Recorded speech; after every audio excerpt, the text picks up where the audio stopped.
What is up everyone, it's Saber here and welcome to another Naruto What If you end up liking the video, please consider subscribing. It's free and you can take it back at any time and it really helps me out, and this is my main channel, so if you're interested in what if Naruto had Madara and the Kyubi sealed inside of him, or what if Naruto was a low born in Westeros and became king, go check out my main channel.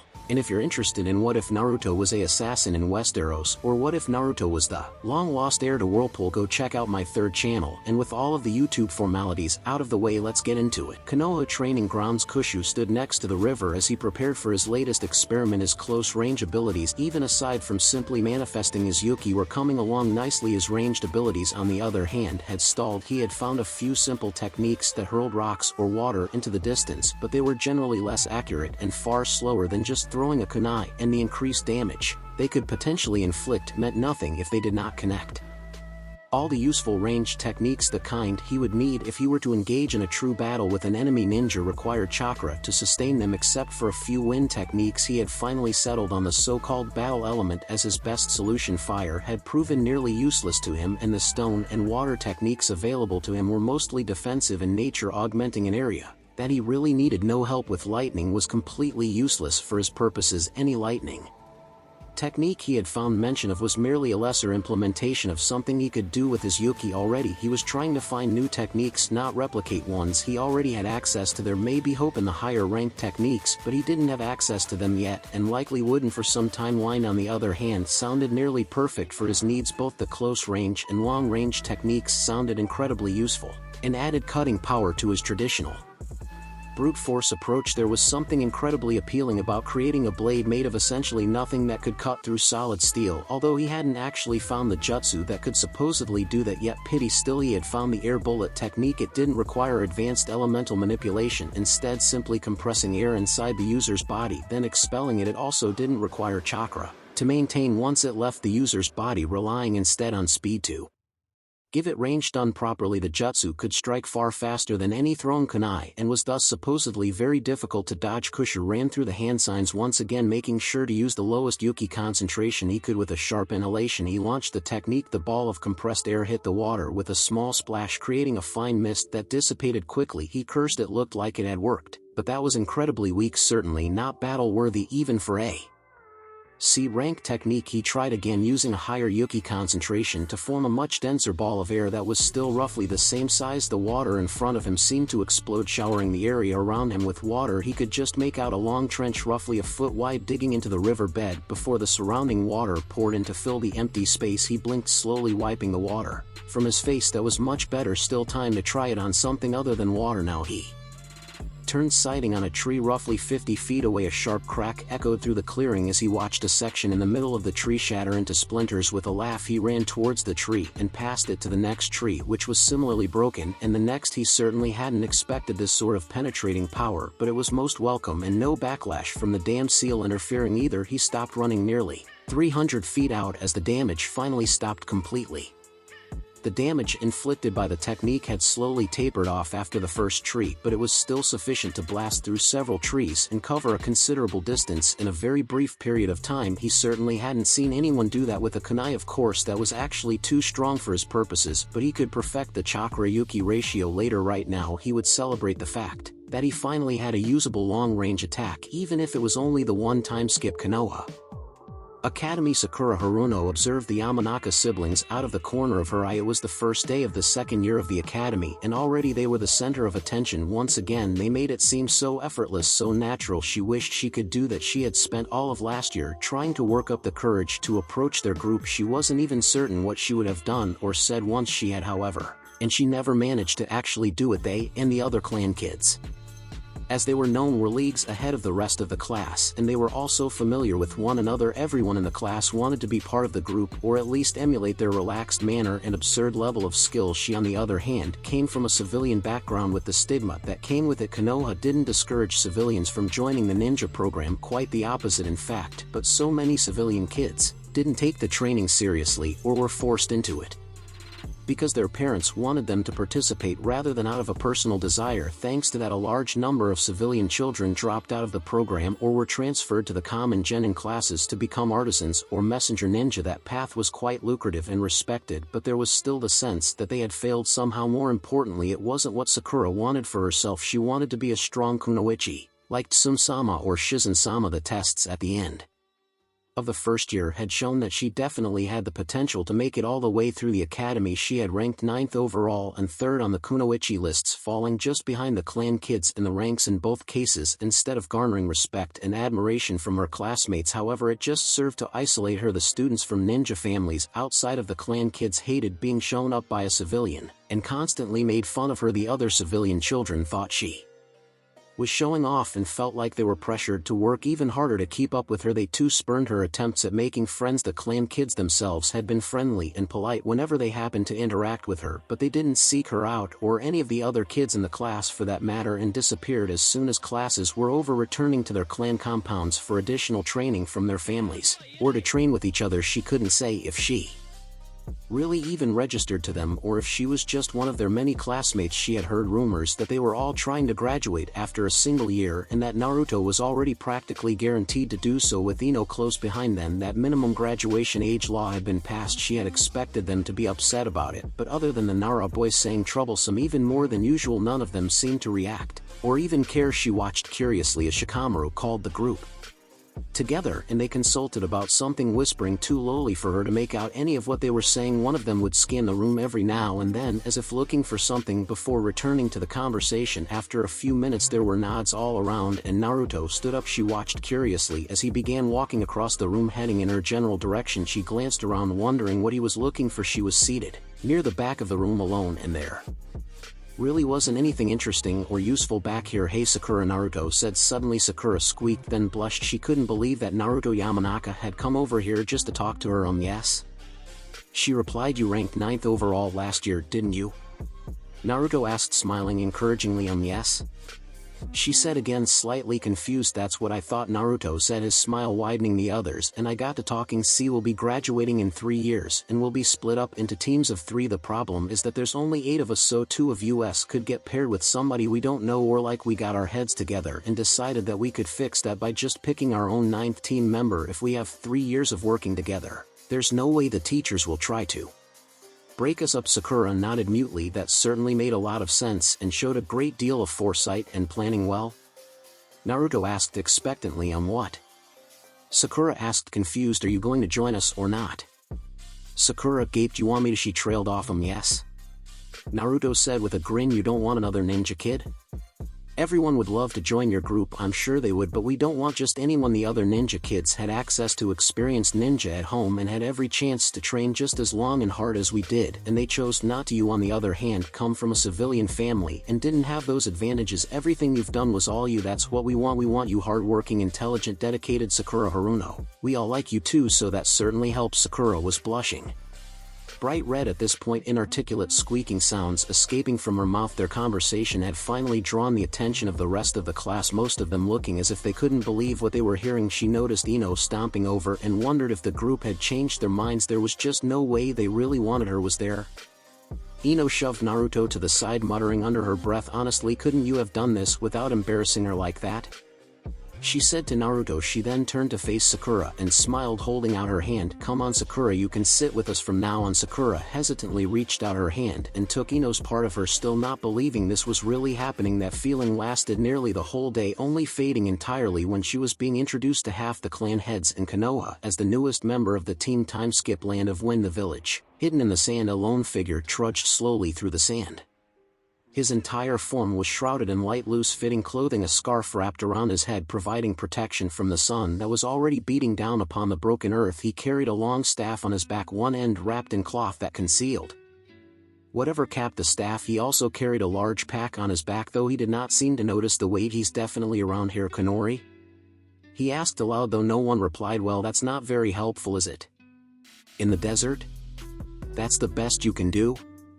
No, I understand that. Yeah, I hate it here, too far too dry. Yeah, most likely means we can't get to him though, with all the ninja around the area soon as not exactly welcoming of visitors these days. No, they were definitely headed in this direction. No, I didn't lose them, they're good, but not that good. Who do you think I am? Yes, thank you, I'm so glad you approve. The man sighed, finally stopping his trek through the sands. He pulled the scarf from his head, wiping his face, and pulling out a canteen he poured a bit of water over his head, dampening his gray hair. A long scar ran from the bottom of his left eye all the way down his cheek, and his pink pupilless eyes were squinting in the harsh glare of the sun. He took a long drink, then stowed his canteen away, and began wrapping the scarf back around his head. Still, this should be enough to confirm his presence, right? On to number 4 then?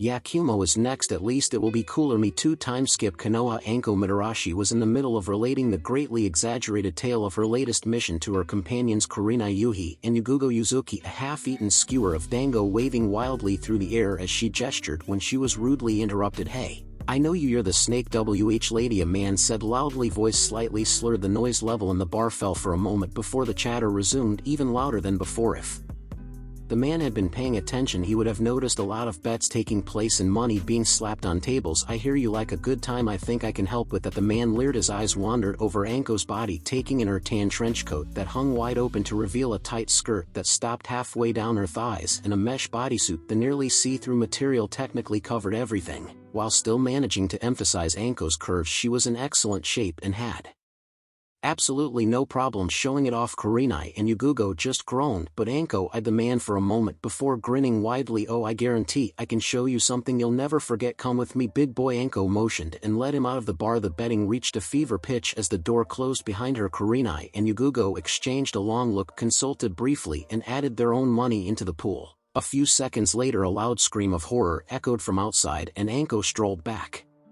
into the bar, flipping through a wallet. The bar fell silent as she made her way back to the table, whistling merrily. She picked up her dango skewer and pulled off the last bite with a moan of satisfaction. Well, shouted someone from the crowd. Anko finally deigned to notice that the rest of the bar was waiting on her to say something. What? Oh, poisonous, of course, he interrupted my story. Shouts of victory and groans of disappointment echoed throughout the bar, and Kurenai and Yugugo shared a grin as they collected their winnings. Anko just laughed before waving the wallet in the air. Free round for everybody, and another plate of dango courtesy of whatever his name was, Anko yelled before sitting back down at her table. Praise for Anko-sama rang throughout the bar. Kami blessed the civilians. She said, I might have to pay for my own food. Without their donations, dango is wonderful, but free dango is even better. Kurenai snorted. You didn't kill him, did you? Nah, he'll be fine eventually. His little friend may never be the same though, Anko said, smirking. Now where was I? Time skip. A small tavern in the land of water. They're trying to keep it quiet, but oh come on, has the whole village gone missing this time? Jiraiya asked. Will you let me finish? I like my dramatic reveals, thank you very much. It may not be as polished as your books, your wonderful, incredible, amazing, delightful books, ahem, but I do a good job, don't I?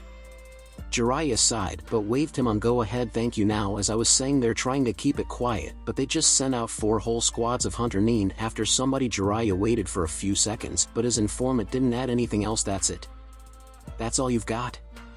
Hey, it's 4 whole squads. They've gotta be after some big fish, and maybe they tracked down Hoshigaki. Despite the terrible joke, Jiraiya couldn't help but laugh a little. Hoshigaki's shark-like appearance had always amused him, though people who faced the former swordsman in battle usually had nightmares about it, and that damn sort of is instead anyway. That's gotta be worth something, right? Yeah, it is. It's worth you buying me a bottle of sake for wasting my damn time, Jiraiya said, snatching the bottle off the table and heading for the door. Hey, come on, gimme something here. I can't help it that things have been quiet. Not my problem. I'll reconsider when you actually have a name or a destination. TCH. Hey, did you hear about what Sword and Hammer did? And for the love of Kami, yes, Jiraiya shouted and slammed the door behind him as he left the room. Time skip. Hokage's office. I appreciate all of your efforts in ANBU, Kakashi, and I'm sorry to see you leave. Still, you were in for a very long time, so perhaps it's for the best that you are returning to the less demanding side of the ninja force. Thank you, Okage-sama, Kakashi said, bowing. Do you have any immediate plans? Any intention to use your 8 months of accrued leave? I was thinking of taking a genin team. Actually, Okage-sama, I'm very happy to hear that. I think you would make an excellent teacher, and your students will certainly benefit from your vast experience and jutsu repertoire. Minato would be proud of you. Thank you, Okage-sama. Speaking of Minato, this decision wouldn't have anything to do with Naruto graduating in a few years, would it? I'm sure I don't know what you mean, Hokage-sama. The Hokage just chuckled. Of course not. Well, I'll see you in 2 weeks for the team assignments. And Kakashi, Yes, Hokage-sama. Do try to be on time?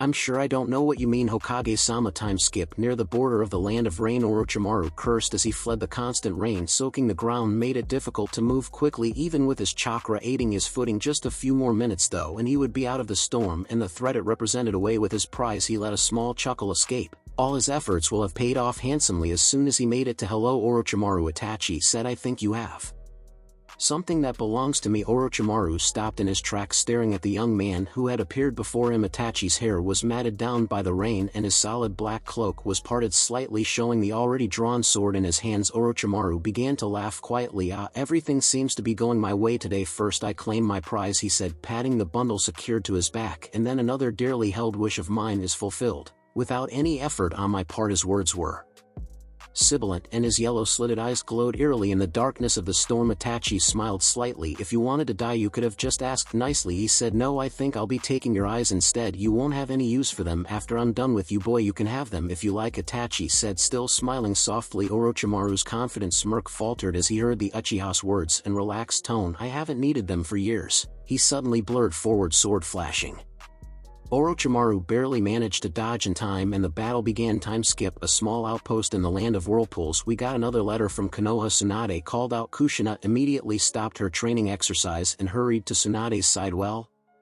She asked impatiently. No attacks since Itachi progressing very rapidly in his med-nin training, she recited, not bothering to keep the smug tone out of her voice as she read that part. Started studying seals. Got a girlfriend. Mastered a what?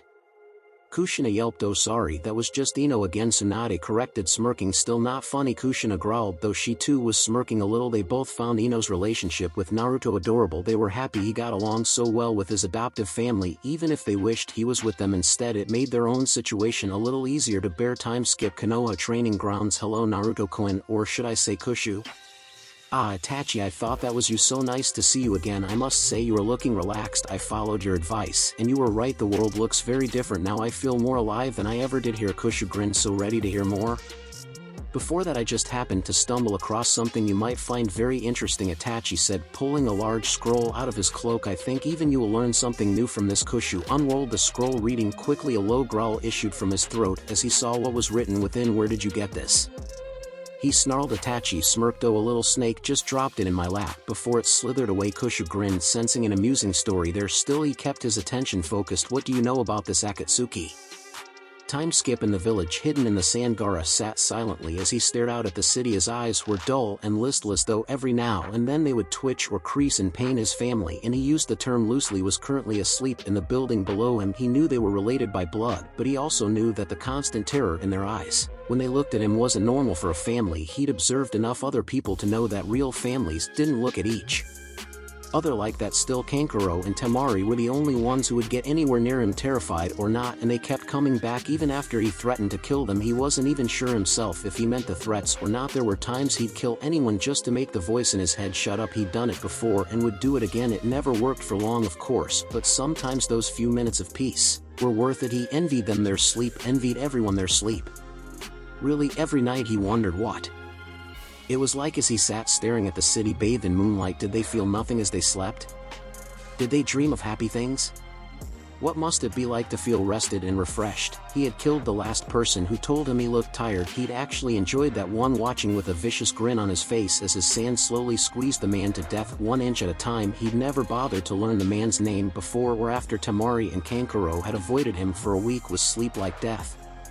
He thought he'd heard someone say that once. Maybe he was doing all those people a favor, letting them sleep forever and ever. He tried to crush himself to see, but the sand that protected him blocked the sand that was trying to crush him, and ultimately he accomplished nothing. He'd killed 2 people the next day, one for the voice, one for himself. It didn't help. He tried not to think that everyone else in the city was asleep at the moment. It made him want to crush the entire village in an endless sea of sand. He couldn't do that though. It wouldn't stop the voice for long, and then he'd have no one left to kill, and the voice would never ever stop. Just the thought of that made him shiver. He hated the night, he hated the peaceful scenery, he hated the quiet, he hated the stillness. It made the endless screaming in his head seem that much louder. Time skip. Konoha Academy. Congratulations to all of you on successfully graduating from the academy. This is a significant achievement and sets you on the path to becoming a strong and successful ninja of this village. Iruka Yumino called out, smiling. On a personal note, I just want to say how proud I am of all of you. You have worked very hard and truly earned this. You should be proud of yourselves as well. The graduates in the room sat up a little bit straighter after hearing their teacher praise them. Iruka cleared his throat roughly, then continued, now, as promised, all of you will be receiving your team assignments today, starting with Team 1. Niji shifted impatiently as the names were rattled off, keeping an ear out for his own name. Finally he heard it. Team 9. Hyuga Niji Higurashi 1010 Rock Lee. Iruka recited. Niji kept his face neutral as he considered his new teammates. 1010 was fine, but Lee Niji could sympathize with Lee's troubles and was honestly impressed with the incredible level of effort and raw talent it had taken his fellow student to graduate from the elite academy without being able to use either ninjutsu or genjutsu. He had helped Lee out on occasion himself, giving him the occasional pointer on throwing techniques or agreeing to a spar every now and then. He didn't have a problem with Lee on a personal level, but he worried how Lee would perform out in the field in battle. He had a feeling Lee would do well, but it was all the little things ninja took for granted, all the minor ninjutsu and genjutsu that they used without even thinking about it, that would trip Lee up. 1010 on the other hand, he had no such concerns.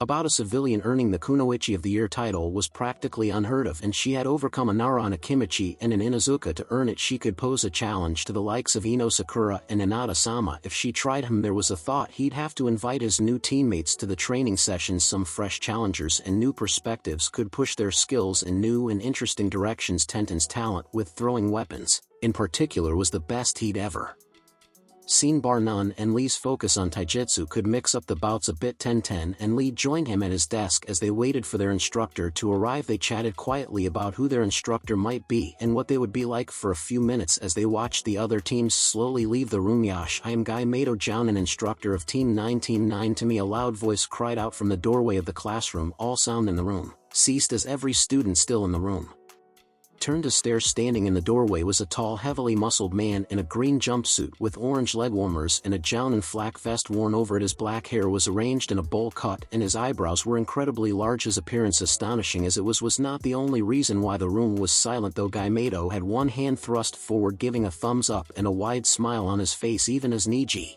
watched a stray beam of light struck the man's teeth with a nearly audible ping, and his blindingly white teeth shone even brighter for a moment. No one said a word. No, this won't do. You are still young. You must be burning with the flames of youth. Now Team 9 to me, Guy cried out again. Niji 1010 and Lee slowly stood up and began walking down the stairs towards the doorway. The other students in the room shot them pitying looks, but Guy's smile just seemed to grow even brighter. Yash, my youthful students have finally come forth. Let us adjourn to training ground 9 where we shall introduce ourselves and revel in the springtime of youth, Guy said, and then dashed away, not even waiting to see if his students were following. Niji 1010 and Lee shared a long look before 1010 finally spoke. It's a test. Yeah, we just have to pass the test and everything will go back to normal. Niji and Lee didn't look convinced, but they nodded and set off towards the designated training ground. As they began to run, Niji recalled what his father had said about Guy Mato. It had been around the same time as the incident and had been shunted aside by the other events of that time period, but it came rushing back to him now. He could recall his father dragging himself into their house looking like a giant bruise, and the words that he had said in response to Niji's concern. Guy Mato is absolutely fucking insane. Time skip. Konoha training grounds. So this is where you sneak off to, little brother?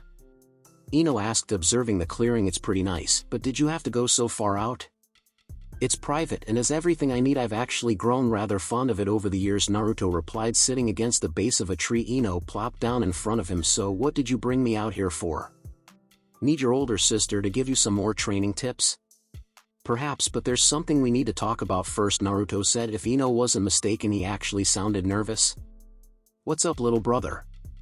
You know you can talk to me about anything. Yeah, Ino-ne-chan, do you trust me? Of course I mean really trust me. If I asked you to do something that everyone else told you was a bad idea, would you still do it? Naruto asked, his face intense. Ino was taken aback for a moment. Eventually, though, she nodded. If you really needed me to, yes I would. Naruto smiled grimly. I need you to use the mind-delving technique on me. Ino gasped. That's, but I know Toussaint said it would kill me. As far as he knows it would. Then do you trust me? Ino shot to her feet and began pacing around the clearing. She was shaking as the conflicting impulses clashed in her mind. On the one hand, she would do anything for her brother, but on the other, her father had made her swear up, down and sideways to never ever use any Yamanaka techniques on Naruto. Every day for an entire month he had repeated the lecture on how she would die and how her family would be miserable, and how Naruto would never forgive himself. Just the thought of it roused a strong feeling of terror which she knew had been her father's intent. How important is this? Ino asked, finally, her voice trembling. Possibly the most important thing I will ever ask you to do, Naruto replied, his voice firm. Her eyes became watery. And I won't die? She asked softly. Naruto nodded his head. I would never do anything to hurt you, Ne-chan. I swear to you that you will not die. It took Ino another minute, but she finally nodded her head jerkily and sat in front of Naruto. Her hands wouldn't stop shaking as she slowly went through the hand signs for the technique, and she had to restart several times. When she stopped on the last hand seal, holding it for a moment, she looked at Naruto and smiled wanly, tears flowing from her eyes. I love you, little brother, she said, and cast the jutsu. Her body fell over sideways limp. Naruto leaned back against the tree and closed his eyes, looking like he had simply dozed off in the afternoon sun. As Ino became aware, she felt like she was floating on a cloud while wrapped in a warm blanket. The feeling of comfort and safety was incredible. It reminded her of her sleeping in her own bed or relaxing in her mother's embrace. Her eyes fluttered open as she took in her surroundings. She was in some sort of white room, the walls extending upwards and vanishing into a pure white sky. She turned her head to look to the side and saw more of the white walls, but her view was obstructed by some sort of red haze. She could vaguely see through the edges of the haze, but it grew opaque as she looked down. She was actually lying on the red haze that seemed to fill the bottom of the room. Pushing her hand against it experimentally, she noted that it gave a bit before springing back. There was also an odd tickling sensation when she made direct contact with it. Looking at her hand, she could see bits of red energy playing over her fingers for a moment before they fell back into the mass of red below her. Ino was confused. She was certainly alive as Naruto had promised, but this was nothing like what she had seen when she practiced the mind delve on her father, or other Yamanakas in particular. Always before, she had seen some representation of the person she had used the technique on. The Yamanakas could make the representation act as themselves, though she had been told other people would have no control over it once she was inside their mind. Naruto-kun? Ino called out hesitantly. Hello, Ino Ne-chan, thank you for trusting me. The voice seemed to echo from all around her, and she felt a deep thrumming from the red stuff she was lying on. Of course, Naruto-kun, I shouldn't have doubted you for a moment, Ino replied. Where are you? Before I get to that, there's something you need to see. I know Toussaint told you my secret, but there's another secret that no one knows but me and one other person. I've wanted to tell you for a long time now, but I wasn't ready until today. That's fine, Naruto-kun, I'm glad you're telling me now, but what is the secret? Why did I have to use the mind delve before you could tell me?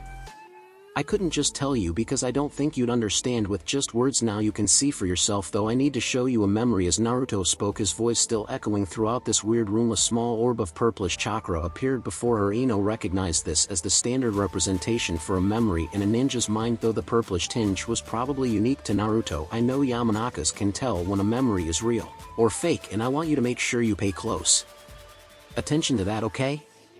Everything I will show you is real, though it may not seem like it at first. Alright, Naruto-kun, I don't see why you're so worried about this, though, Ino said. She reached out and touched the memory, letting it wash over her. As Ino entered the memory, she felt a disturbing shift in her senses. She had been warned that the mind delve technique could be disorienting, especially if she viewed memories, since everyone's senses functioned a little differently. Some might have sharper eyesight or blurred vision, others might have better or worse hearing, and so on. She had experienced it a bit herself during training, but this was something entirely different. There was no sight, no sound, nothing she was familiar with. The closest thing she could compare it to would be like sensing chakra, but for everything all at once. This is what Naruto wanted to show her.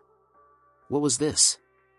She remembered his words about checking if it was real or fake. Sure enough, the scene was consistent and continuous, but it still didn't make any sense. The scene shifted suddenly. Now there were 8 other things nearby. It was like sensing someone using chakra, only so much more intense that compared to what she felt in this memory. The chakra she had personally sensed was like a candle held up before the sun. The other presences began to interact, and when one of the other presences touched her very soul sang. It was indescribable. Brethren, the thought was powerful and lodged deep within the memory. It echoed through her mind, never quite fading. The memory began to shift rapidly. Now small snippets of events whirling past, but always the other presences were there. The memory lingered on a feeling of loss and sorrow, followed by relief and joy, then moved on again. The memory finally stopped on something she could recognize, her perspective, settling on rolling hills covered in waves of rippling grass. She was far too high, though. Was she on top of a tower or something? She gasped when ninjas suddenly surrounded her and began flinging jutsu at her. She screamed when the jutsu connected, but the memory itself conveyed no sensation of pain or even fear, just surprise, amusement, disgust. What was going on? She checked again, still real. A barrier surrounded her and a man in a black cloak with red clouds was using some sort of jutsu. She gasped again when a horrible feeling of other pervaded her senses and felt a ball of unease settle into her stomach when the man referred to the other as the death god. The scene was all wrong. If this was Naruto's memory of the ceiling, it should be in a forest. It should be the fourth Hokage on top of Gamabunta, and she should be looking out from the baby's eyes, not from. She shuddered when her perspective suddenly stretched, the sensation just shy of painful but incredibly uncomfortable. She felt a brief sense of confinement, an incredible surge of rage, and then a shift. The memory sat staring at a glowing portal. For the longest time there was anger, now lots of anger, but also loneliness, determination, fear, grief. The words from the death god kept playing over and over in her head, or rather the memory's head. It was a constant refrain, a mocking refrain. She checked again. The memory was real, but it still wasn't making any sense. The barrier flickered, and a surge of joy rushed through the memory. Another shift, and she was towering over a forest. There was the strongest sense of victory, and she let out a powerful roar, but it was soon overwhelmed by the need to search, the need to find. She began moving forward, her senses constantly stretching outward. More ninja appeared once again, flinging jutsu as quickly as they could. Not again, not now. She watched in horror as the ninja were swiftly destroyed. This was far more familiar. She recognized these events from Konoha's history, but this wasn't making any sense. How could Naruto possibly have a memory of this?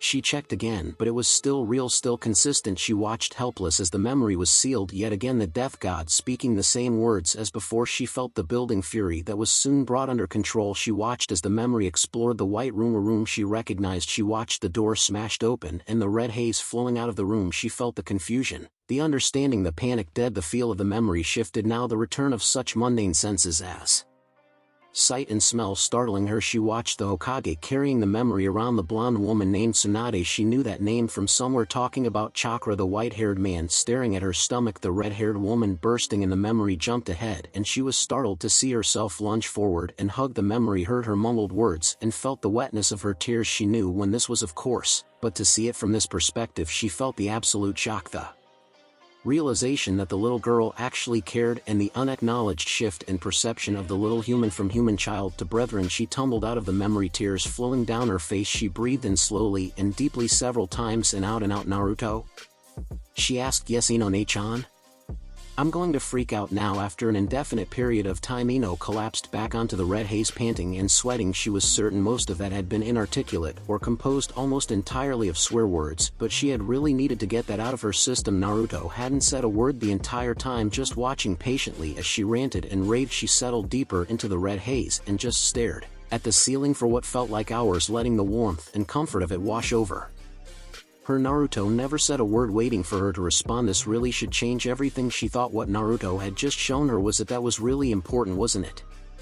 She'd had always been taught that the tailed beasts were mindless evil beasts that would destroy everything and everyone if allowed the chance. The ninja villages had to seal them out of self-defense to protect the entire world, and now that she knew she should. However, for every memorized response to a history lesson in the academy, there were 100 memories from her personal experience that screamed that the other ninja were wrong. She could remember Naruto smiling at her, hugging her, teasing her, making sure she was always included whenever their friends came around, helping her with homework, asking her for help with his own homework, playing with her gently, wrapping her scrapes and bruises and bandages, shoving her out of the way, and taking what would surely have been a killing blow from that Kyumo ninja in her place. Naruto? She asked again. Yes, Ino-ne-chan?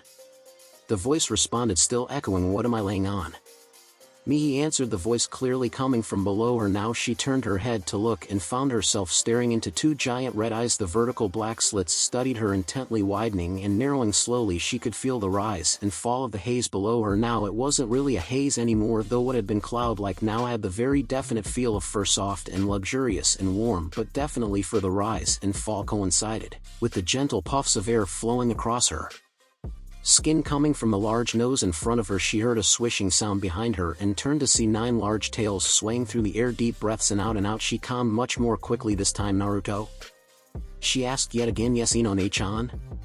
I've got some questions now. Alright, well, first, is that really what you sound like? I mean, you sound just like you do on the outside. I could talk like this if you prefer. Ino squeaked and shrank back into the fur. No, the other voice is good. Normal is good. Naruto chuckled a little. Ino bouncing softly as the body beneath her shook. Ino felt oddly reassured knowing that he was still capable of laughing at her. I trust that wasn't your only question? Naruto asked, his voice back to the comforting sound she was familiar with. What were those other things in the beginning? The ones that made my soul sing? She blushed as she realized what she had just said made your soul sing. Naruto said musingly, yes, that is as good a way to put it as any. I suppose those were the other Bijou, my brethren. Ino frowned. There was that word again. They're really important to you, aren't they? More important than anything, and you really think of me like that? I have come to yes why. There isn't really any one reason, but more than anything because you cared. Even my brethren never worried about me as I worried about them. I was the strongest. What could possibly harm me?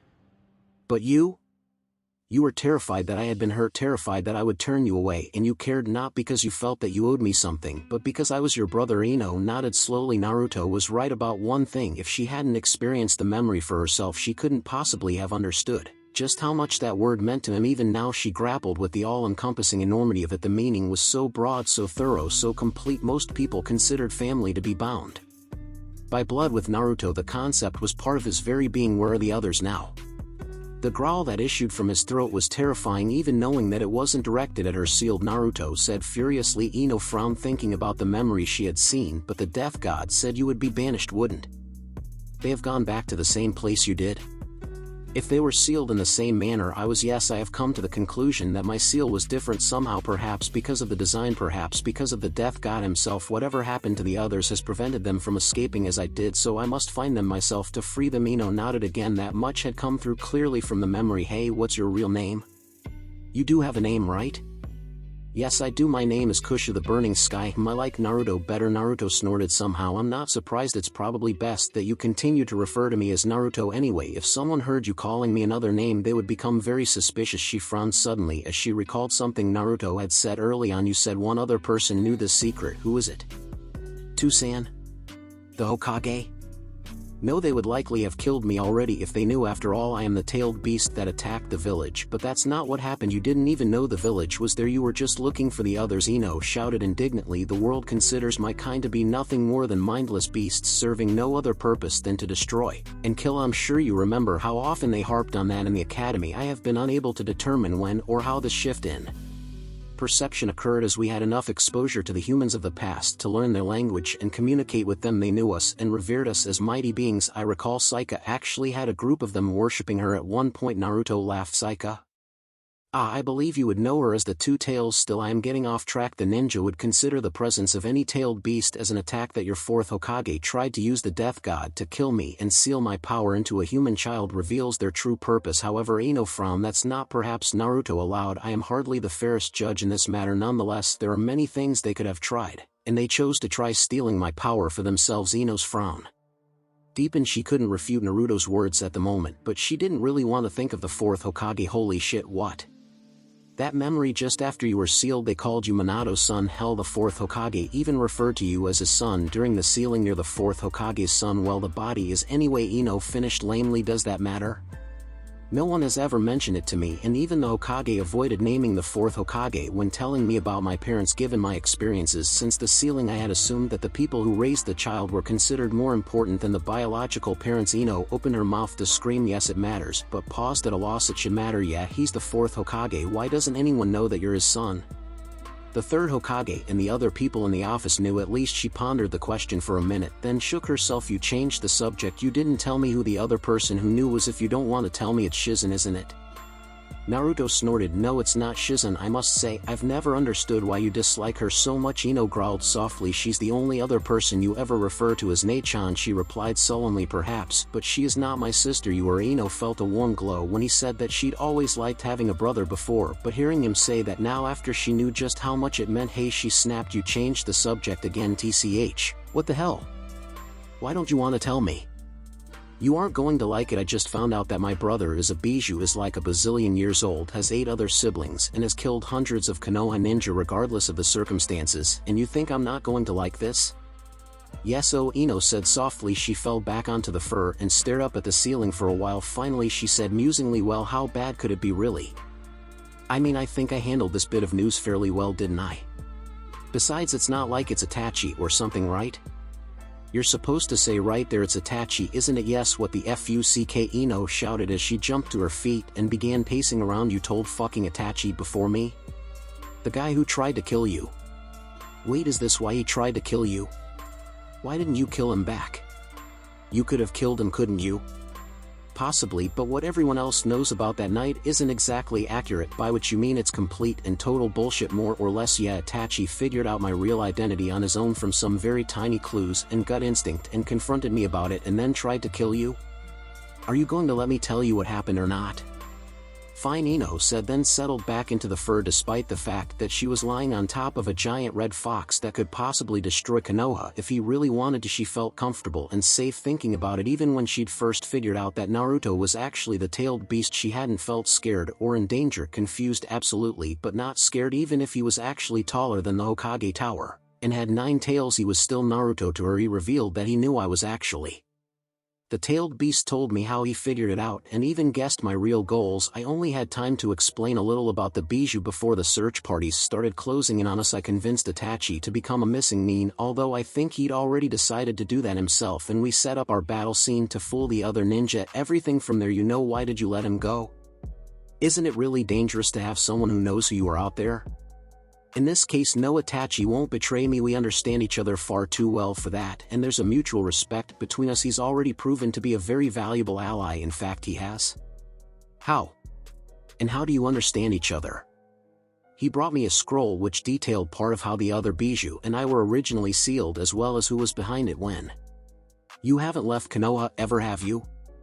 I have not. He came to me in the same training ground we are currently in. In fact, holy shit, he waltzed right through Konoha's defenses just like that. Oh yes, when he left Konoha he was already one of the best ninja I've ever seen, and he's only gotten better since. Like I said, a very valuable ally. As for how we understand each other, I'm sure you've heard other ninja talk about him, perhaps even felt a little wary of him yourself. I've heard other people talk about him, yeah, but I never understood why they didn't like him. He reminded me of, oh exactly, I've taken great pains to blend in with the general population, a task you and your family have helped tremendously with, I might add. But Itachi, did not you know that your father has counseling sessions with me every week, and I have learned how they want me to behave as a human being rather than as a ninja? I suspect Itachi was told just the opposite and learned his lesson too.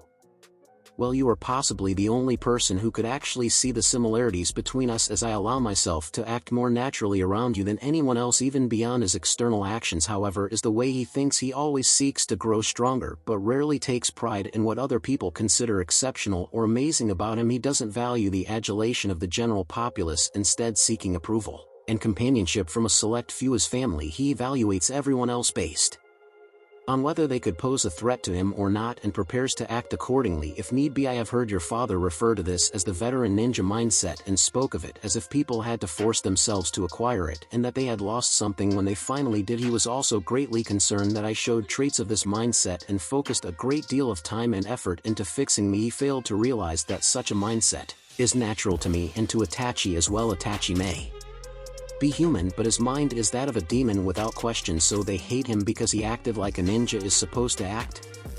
Ino asked him. I'm not sure that's all of it. There's probably some jealousy and fear mixed in as well. I've actually been able to learn from some of his mistakes by emphasizing the more human traits of my personality and limiting the veteran ninja aspects. They believe that I am getting better and thus dismiss their own doubts. Itachi never let his guard down around others, and so they continued to be wary of him. They probably could also tell on some level that he had little love for Konoha demons.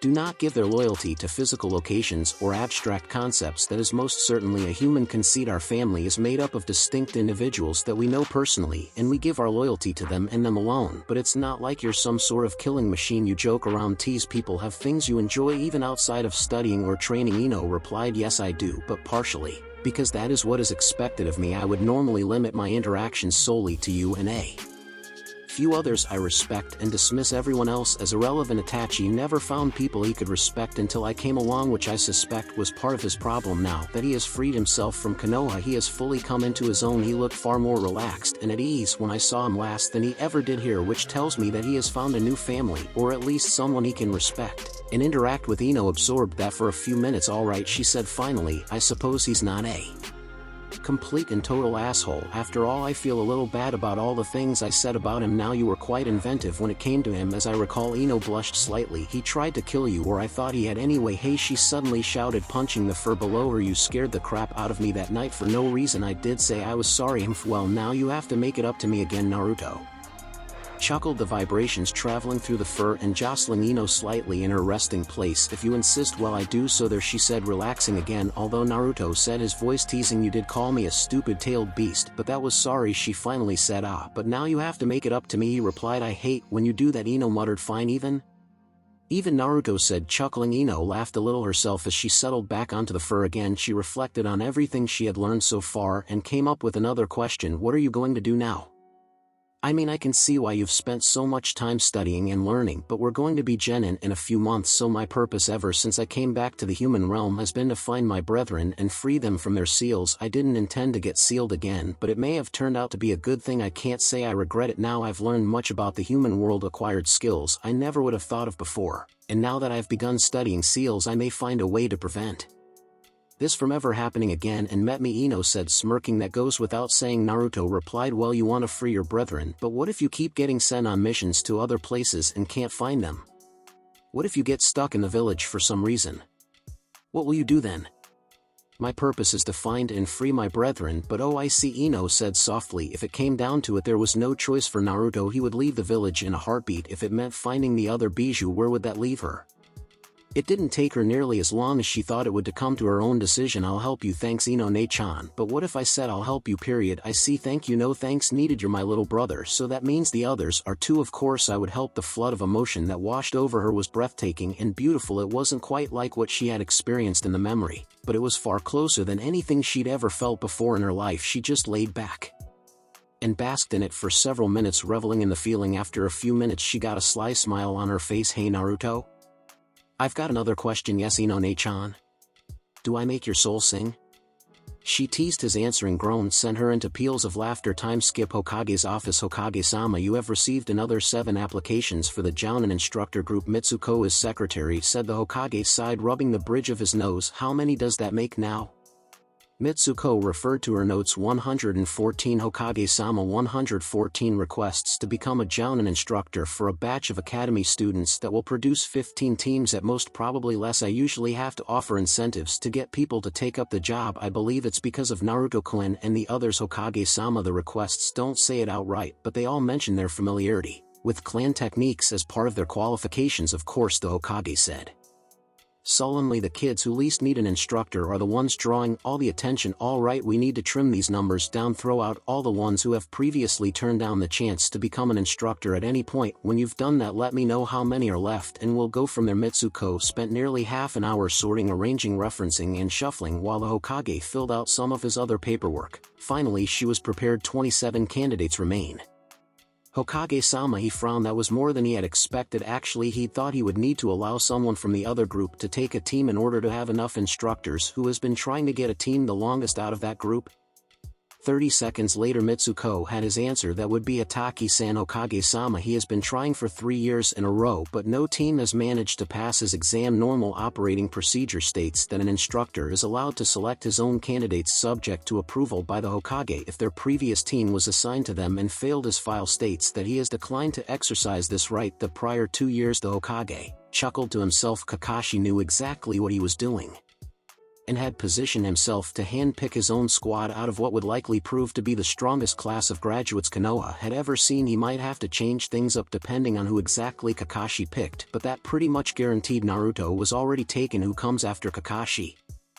Mitsuko spent several minutes shuffling through her papers. On no one. Hokage-sama, since you eliminated those who had previously declined the request to become an instructor, all remaining candidates are actually in the pool for the first time based on general seniority within the ranks. Your son would be next. Well, we've never considered general seniority before, and this would be a bad time to start for several reasons. Very well, send a notice to Kakashi letting him know that he is uncontested first pick of the graduates this year. For everyone else, I want them to submit potential team assignments using every student in this year's class. For each team, they are to explain the team's primary role, secondary role, strengths, weaknesses, and provide a sample training schedule for the first 6 months for all the teams. Hokage-sama, he smirked in reply. Oh yes, all of them. They'll have till the end of September to submit their proposals. If they don't do so on time, they will not be considered for this year's Jounin instructor pool. I see. Very well, Hokage-sama, I will send the notices out immediately. Thank you, Mitsuko-chan. Once you've finished that, feel free to take the rest of the day off. I think I'll be heading out early myself. Thank you, Hokage-sama. Time skip. Konoha Kurenai gaped at the message in her hand, then dropped her head to the table with a loud thump. The other people in the bar paid her no mind, but her drinking companion looked curious as she gobbled down another dango. "What's up, Nai-chan?"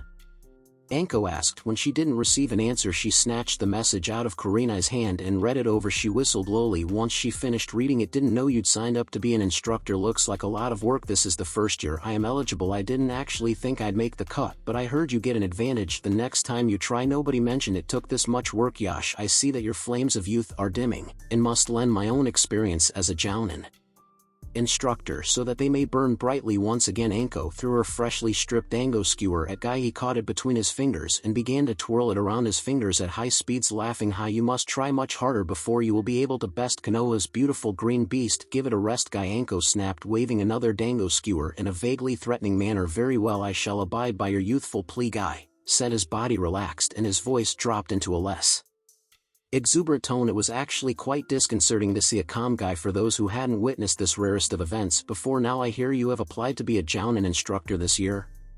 Kurenai finally looked up and nodded. "Yeah, I've always wanted to teach, especially Genjutsu. Outside of the Kurama clan, a lot of ninja don't utilize Genjutsu to its full potential, and rather than trying to convince ninja who have already developed their own styles, I thought I could train genin and work my way up from there." Guy nodded. "A worthy goal. However, Anko-san mentioned something about a lot of work. I know training 3 genin can be difficult, but you must not." He trailed off when Kurenai shook her head. "No, it's all the work before you can even be considered. How, nobody thought that was worth mentioning." Guy frowned. "I don't understand. What work are you referring to?"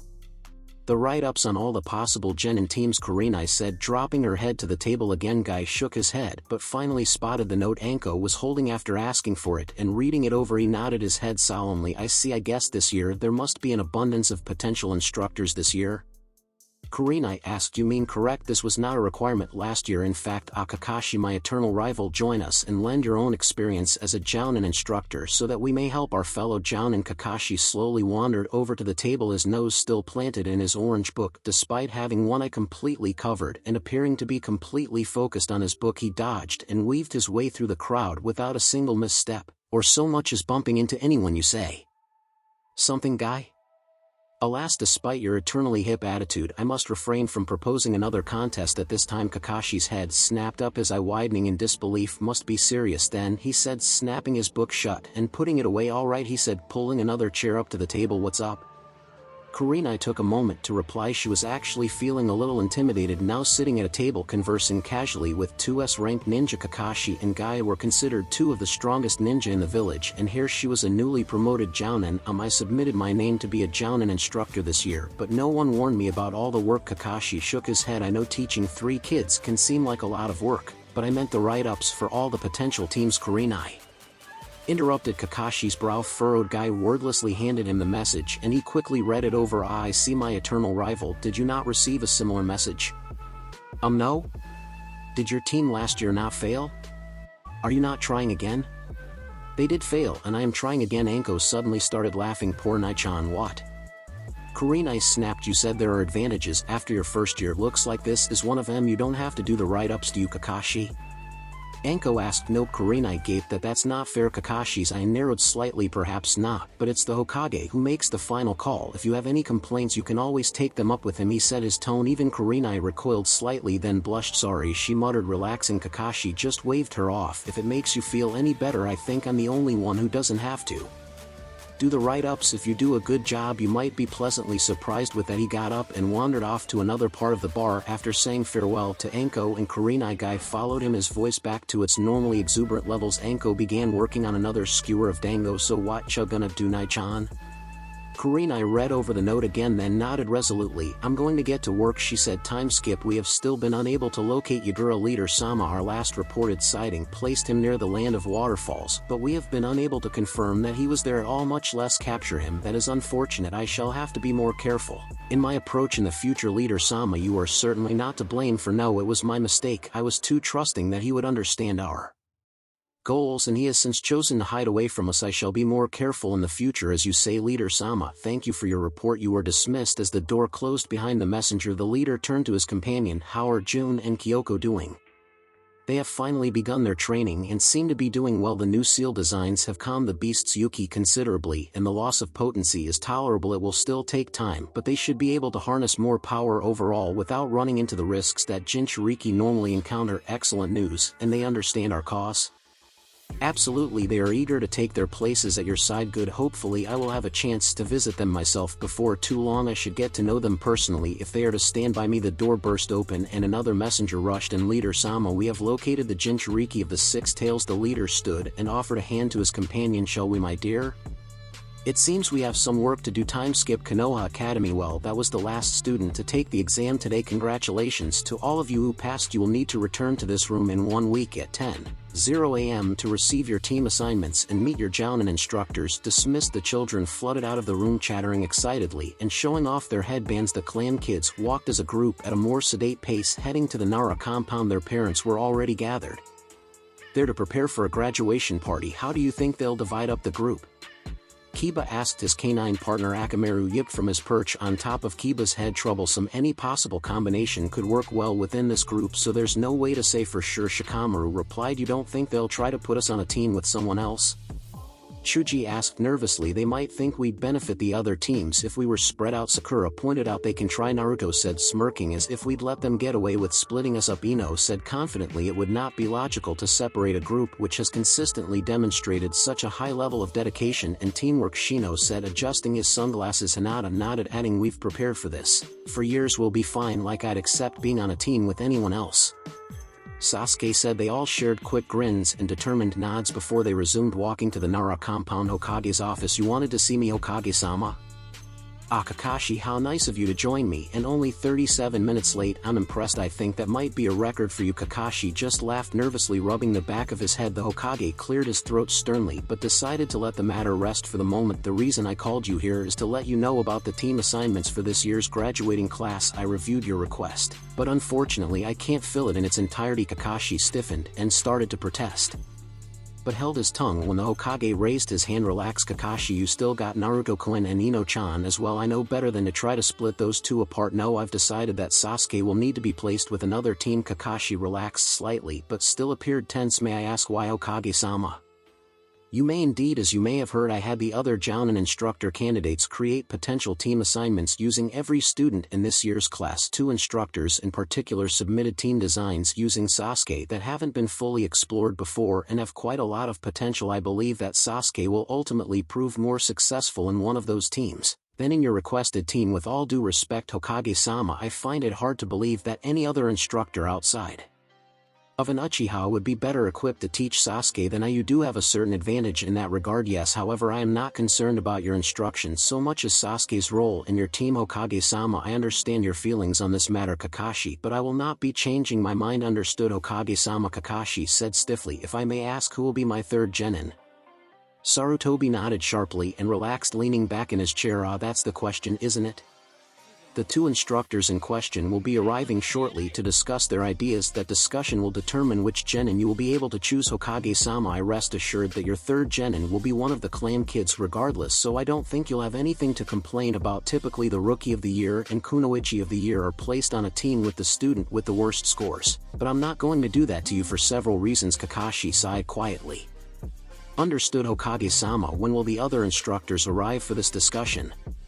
Oh, I'm sure they'll be along any time now. You arrived early after all, the Hokage said, smirking. Kakashi just sighed again. This day was not turning out well. He perked up a bit though, remembering that he had successfully gotten his teacher's son as one of his genin. Ino should also be a pleasure to teach if the reports he had heard were any indication. 30 minutes later the door opened to reveal Asuma, Sarutobi and Kurina Yuhi, both looking slightly confused as to why they had been called to meet with the Hokage, much less at the same time. They quickly noticed Kakashi stretched out on the couch reading an orange book and grew even more confused. Ah, excellent, you're both here, the Hokage said, looking up from his paperwork. Kakashi snapped his book closed and moved to stand next to the 2 newcomers. Now we can get this meeting started, the Hokage said, smiling. I have called you 3 here to discuss the team assignments for this year's graduates, in particular Sasuke, Uchiha Asuma, and Kurinai. both submitted compelling ideas for a team which included Sasuke, and I wanted to discuss them as a group. Kurenai will begin with you. Explain your reasoning behind the team of Sasuke, Uchiha Sakura, Haruno, and Shino Aburame. Yes, Hokage-sama. Kurenai paused for a moment, gathering her thoughts, then stepped forward and began speaking. I proposed a squad with the primary role of Genjutsu/anti-Genjutsu infiltration and combat support, with a secondary role of ambush and capture. Sasuke's abilities are well balanced, but his Sharingan gives him a key edge, and a Genjutsu battle. His skills in Taijutsu and Ninjutsu will allow him to respond well to any potential scenario, making him a strong member of any team. The reports from the academy noted that he has some difficulty in the team exercises, however he apparently tries to overcome every obstacle on his own rather than rely on his teammates, even when working with the other clan kids. I hope to correct that problem on my team. Sakura has demonstrated incredible chakra control and a sharp mind, both very valuable in utilizing Genjutsu. Her chakra reserves aren't as large as they could be, but she still has far more than most kunoichi would. At her age, she would serve as the primary Genjutsu caster and overall support until I can get her trained up to better fill other roles as needed. Her Taijutsu in particular is weak compared to most of the clan kids. Her stealth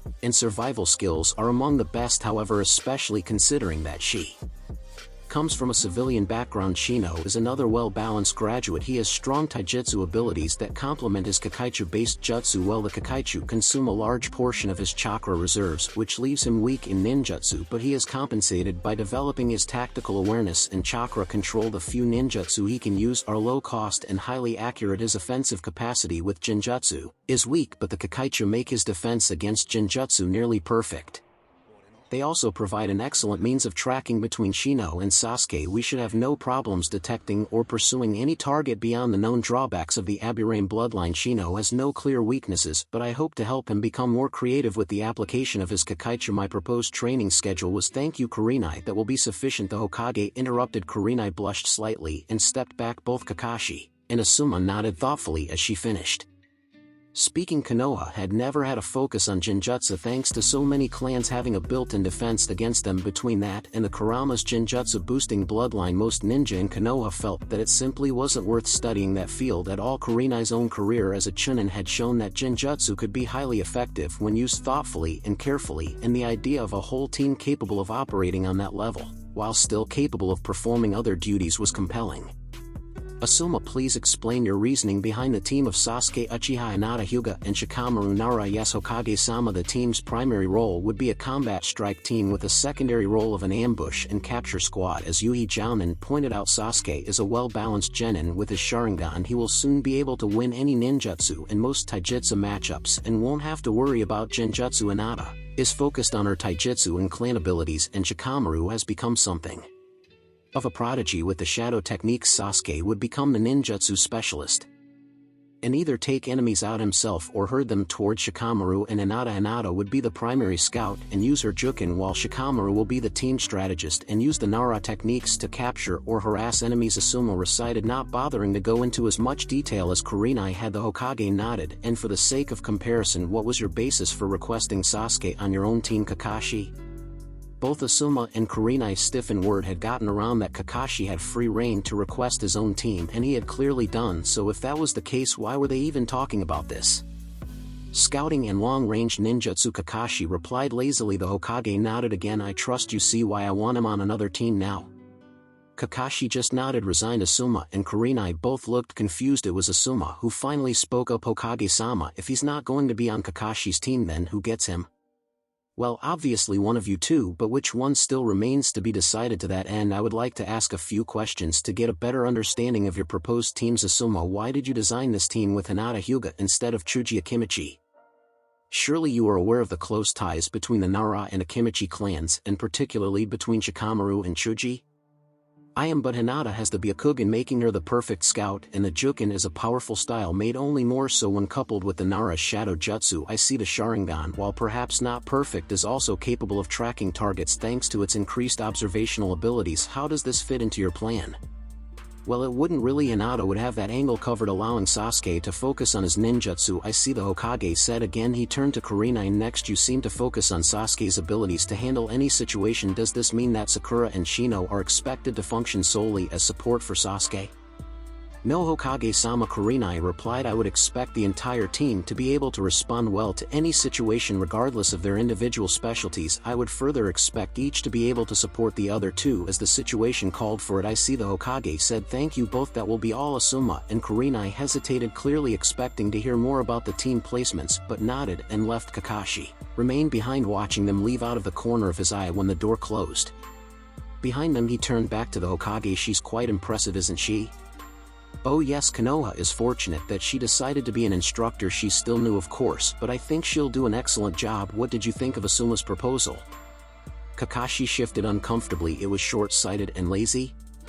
Yeah, especially after hearing Kurenai's answers. He focused on what they could already do rather than on what they could become. Sarutobi sighed, shaking his head sadly. Most of the proposals were like that. Actually, very few looked beyond exploiting the bloodlines or proven abilities when designing their teams. I had hoped Asuma had given it a little more thought than that, but it appears he did not. His proposed team could have performed very well as a stealth and infiltration team, or even a hunter mean squad, but it appears he lacks the drive and foresight to even begin to train them in that manner. It may be necessary to start off by allowing most genin to specialize and focus their efforts on one particular area in order for them to be of any real use in the field, but with the clan kids that would be a mistake. Even as they are now, they could likely outperform most of the older genin teams and even a few chunin teams. They already have strengths, they need to shore up their weaknesses. Even you are focused on the abilities the Sharingan provides Sasuke, though I have faith that you would have trained him well regardless. Nonetheless, I think Sasuke will be a much better fit paired with Sakura and Shino than with Naruto and Ino. I take it Kurenai will get her team then? Yes, she has the right attitude and is prepared to push the kids in directions they aren't fully comfortable with while still utilizing their innate talents well. Give her a year and her squad will be a force to be reckoned with. You don't think she'll place too much emphasis on their Genjutsu training? That was her stated primary role for the team. After all, the thought had crossed my mind, but her training schedule was quite balanced and her responses today further reassured me. Kakashi nodded in acceptance. Where does that leave my team? Among the four remaining, who would you want for your third genin? Kakashi thought for nearly a minute before he answered. Hinata, he said finally. The Hokage's eyes narrowed slightly. I trust you want her for more than the Byakugan? He prompted. Naruto has more chakra than I do. At this point Kakashi began choosing to fully explain his reasoning, not to mention the tailed beast's power, but he has his little distance problem thanks to the seal. I've watched him try to use the violent water wave jutsu. It either fell apart once it got past roughly 10 feet or turned back on him. He admitted he tried a fire technique first with painful results. Sarutobi nodded sagely. Yes, it's easy to overlook just how many techniques rely on chakra to sustain their power. I've helped Naruto out with this issue myself with only limited success. Right, I've got a few techniques he could try, but as far as ranged attacks go, he's got air bullet, and that thing scares me when he really pumps chakra into it. Or the boulder technique's useful, granted, but not exactly versatile. He's an absolute menace up close and can spam jutsu within that range all day long, not to mention his taijutsu guy. And Lee won't shut up about how youthful he is. Guy actually came to me about that a few months ago. Sarutobi replied with a small shudder. I never want to see Guy beg for anything again. I don't want to know. Kakashi said flatly. Ino has the Yamanaka techniques and is apparently already quite skilled with them. A bit of work on her stealth and acting skills and she could be an excellent spy or infiltrator. However, she tends to reserve most of her chakra for her clan techniques, which leaves her lacking in the ninjutsu department. She's become a little too reliant on Naruto's offensive abilities rather than developing her own. If she does have a lightning affinity like most Yamanakas, I'll be able to help her a great deal there. Sasuke would have filled the ranged ninjutsu gap nicely in the beginning while adding some much needed scouting abilities. Long term he would have probably balanced between ninjutsu and genjutsu. Why Hinata then? Her records don't indicate that she has a large ninjutsu repertoire either. Sarutobi prompted. Neither do Shikamaru, Kiba, or Chuji from among the remaining genin. However, the Byakugan fills the need for a good scout nicely, and her clan techniques don't require a heavy chakra expenditure. Unlike the other three, I'm sure you are aware that Hisashi-sama trained himself to the point where he could keep his Byakugan activated for hours on end. Indeed, and an incredibly useful ability it is. Hinata's chakra control is nearly as good as Naruto's, as evidenced by her success in picking up medical ninjutsu, so I believe that she'll be able to do that as well, and sooner rather than later. I strongly suspect that she has a water affinity which is well suited to controlling the battlefield. Once I can teach her some techniques, she'll be able to fill the ranged ninjutsu role in addition to her prowess with the Juken. That would also work well with Ino's lightning affinity or Naruto's absurd chakra capacity. He could create large amounts of water for her to use for her own techniques and so on. In addition, I have a few ideas for combining jutsu with the juken forms that I would like to try out. The Hyuga themselves seem to avoid experimentation, but they can't do anything if I'm her jounin instructor. You do realize this would break the traditional gender balance on the teams, don't you? Does that serve any real purpose? We both know that once you reach Chunin, the gender balance never works out that cleanly anyway. True, very well. Hinata will be your third gen, and Kakashi nodded gratefully. I take it Asuma will get the remaining 3 clan kids?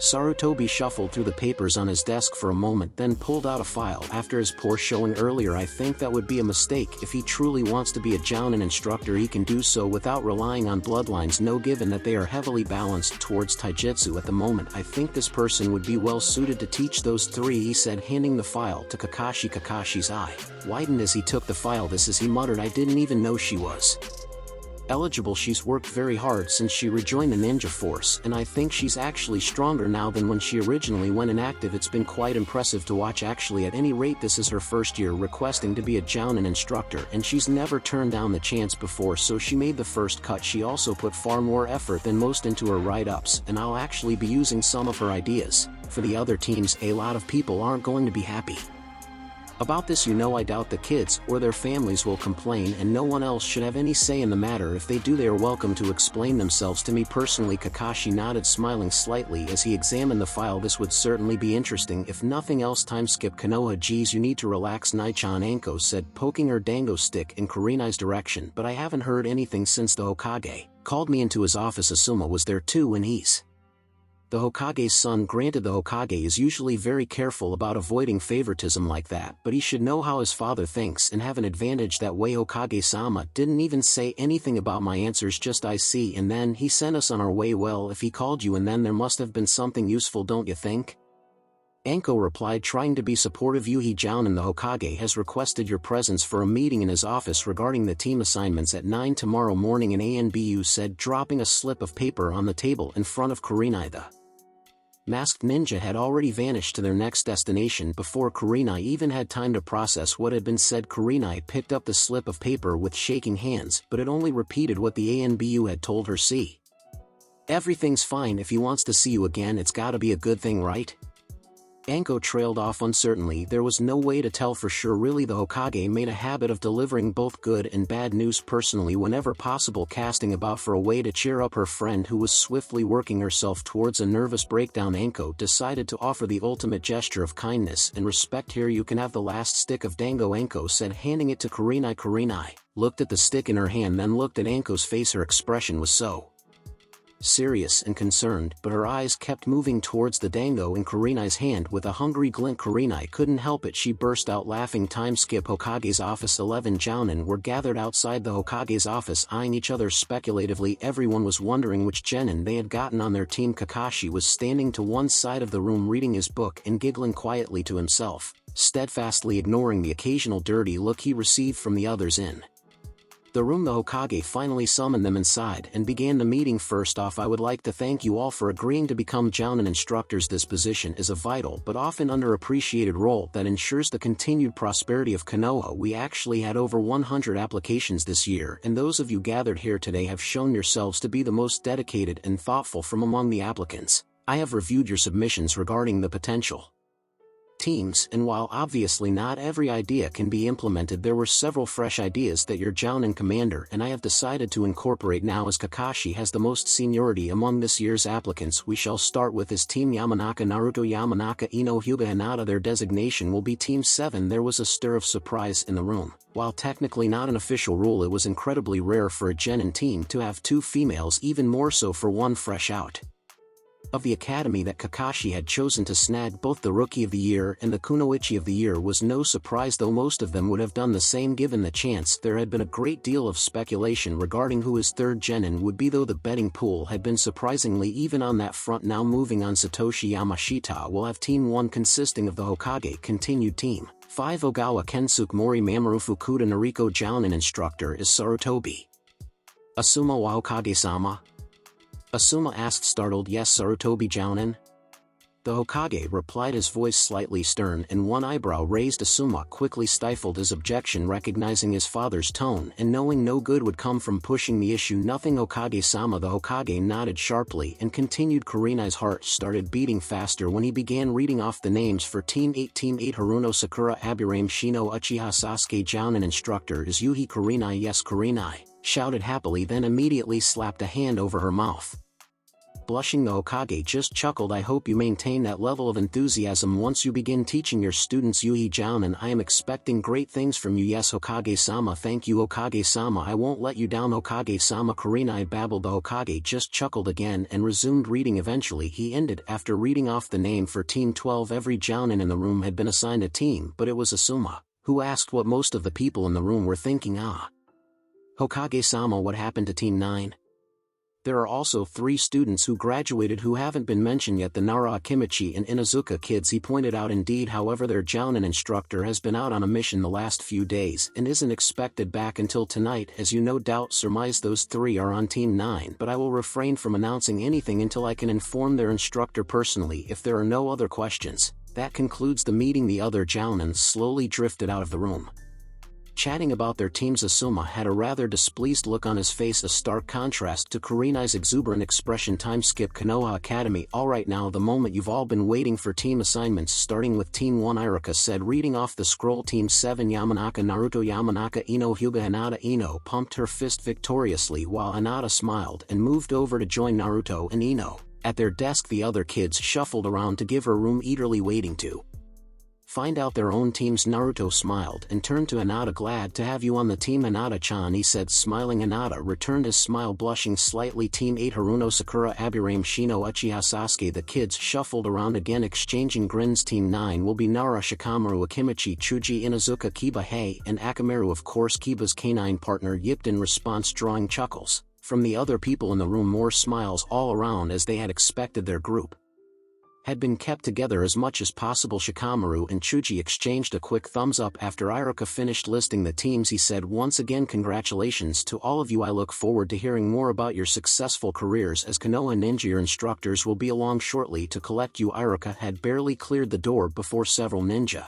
in Jounin vests entered, calling out team numbers. Only one caught the group's attention, however. Team 8, you're with me, a female voice called out. The group turned to look and saw a woman with long black hair, fair skin, and red eyes standing near the door, smiling nervously. She didn't have a Jounin vest, instead wearing a dress covered with what looked like crisscrossing ribbons that stopped just shy of her knees. Her eyes, with their solid red pupils, were particularly striking. Wokiba breathed, your teacher is hot. Ino and Hinata both reached back and punched him in the arm. Sakura looked like she wanted to as well, but was currently out of range. She settled for letting the other 2 girls handle the situation for now. Instead, she stood up and began making her way down the stairs, Shino and Sasuke following close behind. Let's move to the training grounds for the introduction, shall we? Their instructor said, motioning them to follow her and heading out of the room. Lucky Kiba grumbled, it'd be awesome if our teacher was that hot, he added, earning himself another set of punches. He winced this time, rubbing his arms. Hey, you don't have to do it that hard, then stop being an idiot, Ino snapped. Hinata nodded along, glaring slightly. Naruto's the one who got 2 girls on his team, and he certainly isn't complaining. We've got 3 guys, we at least need a female teacher. Shikamaru and Chuji remained silent, even if inwardly they agreed on both counts. Naruto just turned to stare at Kiba, looking as if he was about to say something. He stopped, his eyes drifting to the side for a moment before he suddenly grinned. Shikamaru groaned, recognizing that grin. Someone was about to be thoroughly embarrassed, and he had a feeling Kiba was Naruto's target today. Now Kiba, Naruto said loudly, much louder than was strictly necessary, I know you find older women attractive and all, but there's no reason to believe that your Jounin instructor, if female, will simply fall for your manly charms, just like that your instructor is almost certainly going to be an experienced and powerful kunoichi who could break you in half with her pinky. I doubt you have anything to offer. Hey, Kiba shouted indignantly, I do too have plenty to offer. You may have gotten lucky and beat me out for Rookie of the Year, he exclaimed steadfastly, ignoring the disbelieving coughs and snickers from everyone else in the room, but before long me and Akamaru will be able to whip you without breaking a sweat. Once she sees how strong we are, it'll only be a matter of time before the Inazuka charm kicks, and I bet you if I wanted I could totally get my instructor to go out with me, he proclaimed. He quickly added, if she's female of course, and hot. Naruto's grin just grew even wider even as Akamaru began sniffing the air, having caught a familiar scent. How about we make a bet then, if you're so certain? Kiba really should have known better, having spent several years hanging out with Naruto and having seen his more mischievous side at work, but he plunged ahead anyway. What are the stakes? He demanded, if you can get your hot female instructor to go out with you on a serious date even once, let's say within a year, I'll buy you a full set of a rank ninja gear out of my own earnings. If you can't, you have to buy a set for me. Kiba hesitated a moment, thinking about the cost and beginning to recognize that he had perhaps bitten off more than he could chew, but his pride was on the line now, and he wasn't about to back down. Deal, he said, thrusting his hand out even as Naruto took his hand and shook it, sealing the bet. Akamaru began barking. What is it, Akamaru? You smell who? He asked. Akamaru yipped again, and Kiba's face began to drain of color. He turned to look woodenly at the door even as a Jounin stepped through it, a smirk on her face. She wore a standard Jounin uniform and her long black hair was tied back into a ponytail. Despite being nearly 40 years old, her skin was still smooth and fair, and the Jounin uniform only emphasized her thin, graceful form. Team 9 Makoto Uchiha announced dryly. You're with me. Kiba turned his head slowly back to Naruto even as Ino and Hinata dissolved into laughter. Shikamaru and Chuji felt some sympathy for Naruto's latest victim, but were having trouble holding in their own laughter, just thinking of Kiba trying to woo the Uchiha clan head, who was older than Kiba's own mother, even if they privately acknowledged she was quite attractive, and imagining Sasuke's likely reaction was hilarious. I hate you so much right now, Kiba said. Naruto just grinned. Go on, time to work that Inuzuka charm, he said, setting off fresh peals of laughter. Even Makoto was having trouble keeping her smirk from growing even further, and her shoulders shook with suppressed laughter. Hate you so much, Kiba slinked out of the room with Shikamaru and Chuji following behind. Naruto settled back into his seat as Ino and Hinata finally got their laughter under control. They watched as all the other teams were collected and headed out to their respective meeting places. Within 30 minutes they were the only ones left in the room. They discussed their team's possible role, how they could combine their respective skills now that they knew they were on the same team, and made other idle chit-chat as they continued to wait. Time skip. Training Ground 5. Now let's start with introductions. My name is Kurina Yuhi. I am a recently promoted Jounin, and you are my first Genin team. I enjoy reading and creating and refining Genjutsu. I like Anmitsu and dislike people who look down on Kunoichi for being female. My dream is to see you all reach the rank of Jounin and inspire more ninja to study Genjutsu as seriously as they study ninjutsu and taijutsu. Sakura, why don't you go next? My name is Sakura Haruno. I enjoy spending time with my friends and studying medical jutsu. I like green tea and dislike jealous people. My dream is to become a strong kunoichi like Tsum-sama or Shizen-sama. My name is Shino Aburame. I enjoy spending time with my friends and hunting for new species of insects. I like sweet things and dislike those who kill insects of no reason. My dream is breed a new species of kakaichu, capable of sustaining themselves with far less chakra. My name is Sasuke Uchiha. I enjoy spending time with my friends and training. I like pickled beets and dislike those who blame people for the mistakes of others. My dream is to restore the honor of my clan. Excellent, thank you for doing that. I know you know each other very well already, but I hope to get to know you better myself. The three Genin just nodded, watching their new sensei curiously. Now I've got a bit of bad news for you. You aren't officially Genin yet, she said, bracing herself for their protests. None came. You don't seem surprised. Naruto warned us, they replied. Time skip. Training Ground 10. Well, normally we would introduce ourselves at this point, but I think we can skip that, don't you?